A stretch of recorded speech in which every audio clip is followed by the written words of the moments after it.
Voici la 6e génération de Polo, la citadine de Volkswagen, concurrente des 208 ou Clio. Cette génération est plus grande que sa devancière puisqu'elle atteint désormais 4,5 m de long, soit 2 cm de moins que la Clio.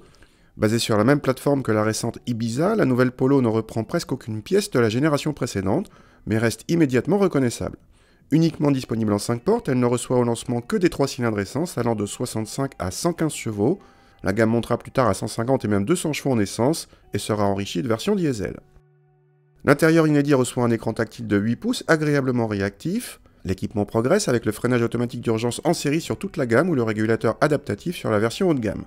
La qualité de présentation est très bonne pour la catégorie, mais cette finition Carrare n'a pas droit aux touches colorées réservées à d'autres finitions et reste austère.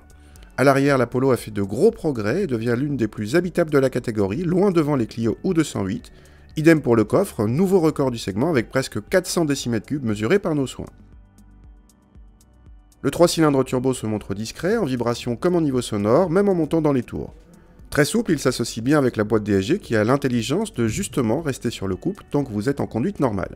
L'ensemble montre en plus de bonnes aptitudes face au chronomètre et rend cette Polo agréable par sa polyvalence. Côté châssis, notre modèle d'essai chaussé de roues de 17 pouces s'est montré un poil ferme à basse vitesse mais bien amorti sur route et les grosses déformations. Avec les roues de 16 pouces de série, le confort devient appréciable. En comportement, la voiture est précise et plus dynamique qu'auparavant, se rapprochant sans complexe des françaises. Le compromis en progrès devient très bon pour la catégorie. En consommation, cette Polo se montre dans la moyenne de sa catégorie, même si la boîte DSG occasionne une légère surconsommation. Venons-en au tarif, notre modèle d'essai s'affiche à plus de 22 000 €. C'est plus cher que les françaises, mais cette Polo est plus spacieuse, mieux présentée, mieux équipée, et n'a plus grand chose à leur envier sur le plan dynamique. Bref, cette Polo 6e du nom est un bon cru.